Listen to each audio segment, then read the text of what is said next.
23번은 의도적으로 만들었어요. 어떻게 만들었냐면, 뭔가 연결사가 있으면 학생들이 집중을 한다는 걸 알아요. 출제자가 그걸 모르겠어요? 알지? 그래서 이거는 문제를 이렇게 만든 겁니다. 어떻게? as a result 이렇게 보이게. 그러면 여기서 뭐를 잡아놨어요? 이 내용을 천천히 읽어보시면 결국에는 그들의 사이즈, 구독자들의 크기를 최대화시킨다라는 시도를 하게 되는 게 결과예요. 그래서 이 문제를 그대로 가져가면 3번에도 있고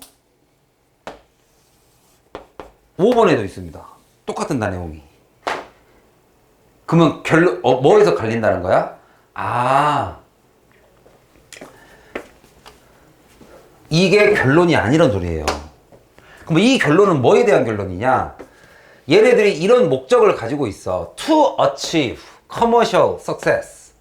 내가 상업적으로 성공하기 위해서는 이렇기 때문에 결론을 이렇게 잡았어요. 이건 목적이야, 목적. 근데 그 목적을 하고 나서의 결과, 그 성공을 하기 위해서 결과적으로 사람들은 이런 시도를 합니다. 이건 시도예요, 시도. 내가 이득을 보기 위한 시도를 했고, 그거의 결과는 여기 나오죠. 한 번 더 나오고.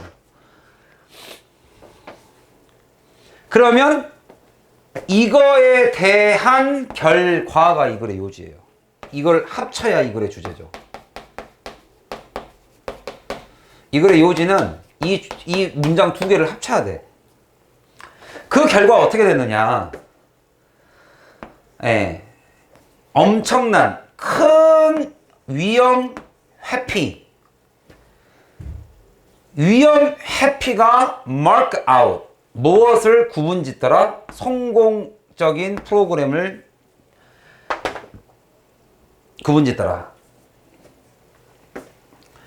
그러면 여기 3번 선택지하고 5번 선택지는 뭐가 차이가 있냐?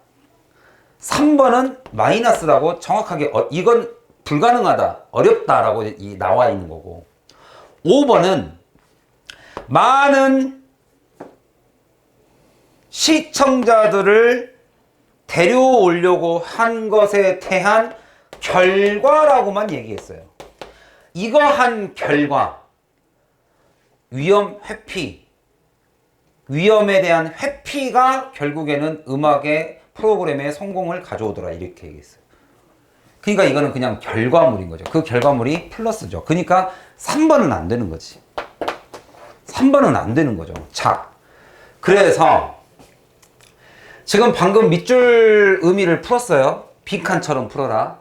그래서 결국엔 주제문이다. 그러면 주제문 자체를 잡는 것은 뭐냐면 21번부터 24번은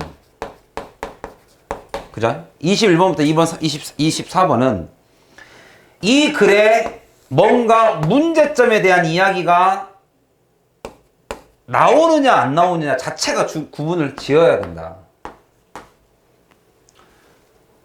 마이너스가 안 나오면 그냥 주장에 대한 근거를 제시하면 끝나요. 근데 이제 여기서 조심한 것은 근거는 예시니까. 예시를 주장으로 잡지 않도록만 조심하시면 돼. 주장. 여기는 마이너스가 아예 안 나왔죠. 마이너스가 안 나왔으니까 근거를 제외한 이 사람의 주장의 결론이 이거예요. 이 두 개죠. 성공하고자 내 구독자의 숫자를 최대화시키는 시도를 하였고, 그 시도를 했더니 이런 결과물이 나온 거죠. 이게 아웃컴으로 바뀐 거죠. 이런 결과물이 나왔다. 그 결과물은 최대한 위험을 회피하는 것에 어느 정도 위험을 회피하느냐가 결국에는 성공적인 라디오 프로그램인 것을 결과를 mark out, 결정짓더라, 이렇게 얘기한 거지. 그래서 정답은 5번. 마이너스는 나오지 않았습니다. 문제점은 제시된 게 없죠. 이게 21번이었어요. 제목으로 가보시면 제목이 3점짜리네요. 제목이 3점짜리다. 그러면 무엇을 근거로 냈을까? 제목이 3점짜리라는 것은 지금 이제 뒤에 이제 9평을 풀고 있는데 6평에서도 마찬가지였지만 지금 평가원이 올해 처음 꾸려진 이 평가원이 굉장히 기본에 충실합니다. 이제 아무래도 첫 시작이다 보니까 뭘 냈냐면 일단 B4라는 것이 그죠? 3년 전 예를 들면 생각해봐. 이제 세종시에 대한 누가 글을 올렸는데 3년 전 세종시는 이렇게 하고 출발해요. 글이. 그러면 이게 과연 과거에 대한 역사에 대한 이야기인가? 아니면 그거하고 생각했을 때 3년 전 세종시는 들과 밭에 불과했다. 그러나 지금은이라면, 그죠? 현재에 대한 이야기일 가능성이 높다. 근데 그 경계선을 안 줬어요. 그래서 3점인 것 같아. 대조라는 개념이 들어가면서, 그죠? 이항 대립이죠. 시간적 대립이죠. 시간적 대립. 시간적 대립을 줬고, 이거는 나중에 여러분들 공간적 대립도 많이 나옵니다. 공간도 많이 나와요. 그러면서 이항 대립을 썼다. 이항. 두 개를 A와 B를 대조를 썼다. 그랬을 때 우리는 얘를 많이 가져가거든. 얘를. 시점은 얘다. 얘는 얘를 비교하기 위한, 얘를 강조하기 위한 하나의 양보절 같은 느낌이죠. 이항 대립. 이렇게 대립을 시켜버린 거야. 3년 전 세종시는 그러나 오늘날은 그러면 뭔가 이게 마이너스가 보여야 되는데 그죠? 역점이 보여야 되는데 역점이 없고 뭐만 있냐? 내 눈에 시제만 보인다. 시제만 보인다. 그러다가 갑자기 완료로 간다. 그러면 그러나가 없지만 대립은 여기서 나는 거예요. 여기서. 그러면서 여기가 이 글의 요지가 돼버리죠. 그래서 뭐라고 써놨냐? 웹 전의 시대와 여기에는 그게 없어요. 웹 후죠. 온라인이 등장한 이후에 대한 이야기를 쓰죠. 당연히 이가 전이니까. 근데 이 얘기가 없어. 이 얘기가 없는데 여기는 정답원으로 들어가 버린 거야. 그러니까 이제 이게 조금 어렵죠. 그래서 3점을 준 것 같아요. 그러면서 뭐라 그러느냐? 웹 전의 시대에서의 뉴스와 뉴스페이퍼, 신문과 웹 전 시대에서의 저널리즘이다. 웹 전에는 뉴스페이퍼는 완전히 곰팡이 냄새 나는 영역이야. 보관소에 있었어, 보관소. 곰팡이 냄새나. 거기에다가 이건 약간 비유법이죠. 약간 아웃데이트라고 해야 되나요? 아무튼 좀 오래 지난, 철진한 것들이 많고. 그 다음에 저널리즘이라는 것은 완전히 최근 것만 다룬다. 근데 그게 다 과거에 그랬다. 근데 오늘날에는 익스텐드가 돼버렸다. 확장시켰다. 즉 과거는 과거 냄새가 나고 저널리즘은 현실 것만 다루는데 최근 것만. 근데 저널리즘의 쉘프 라이프라는 표현은 많이 쓰입니다. 삼각김밥이 그죠? 쉘프 위에 있을 수 있는 기간은 한정적이죠. 유통기간이에요. 유통기간을 늘려줬다. 저널리즘이. 즉 분사구문. 위스 플러스 목적어, 목적보. 이게 문법에서는 분사구문이라고 배우는데 독해에서는 뭐라고 이해하시면 된다? 분사라는 것은 개념이 뭐니까? 형용사의 개념이니까 앞 내용을 그대로 설명해 준 거예요. 그러니까 여기서 유통기간이라는 비유법을 썼어. 그거를 이렇게 설명해 준 거야.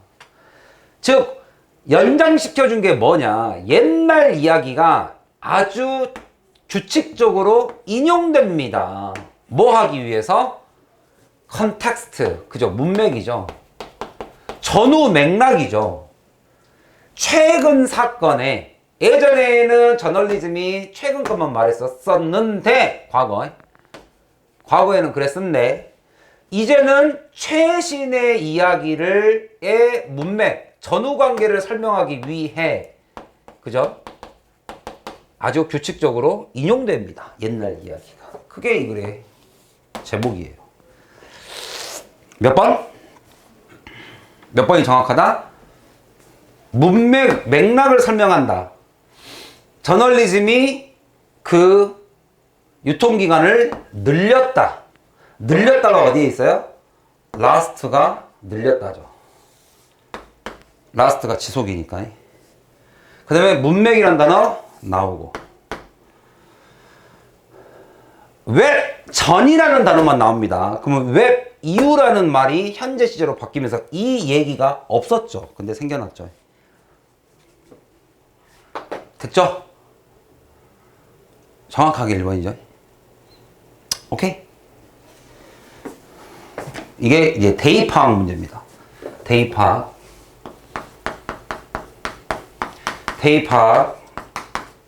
밑줄을 빈칸처럼 잡고 하반부 빈칸, 즉 글쓴이의 의도, 주제문, 결론 부분이다. 다만 6평과 9평에서의 큰 차이가 있었던 이유는 그죠?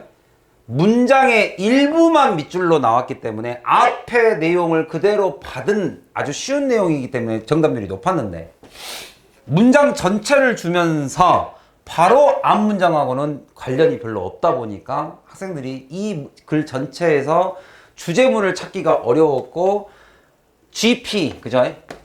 골드 플레이트라는 우리에게 익숙치 않은 단어가 나왔는데 이거는 우리가 해석을 해봤자 의미가 없어. 이런 것들 갖고 쫄지 말라고.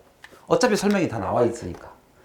그래서 주제문 찾는 것, 즉 역시 21번부터 24번은 그죠? 대입 파악이다. 가장 핵심은 대입 파악이다.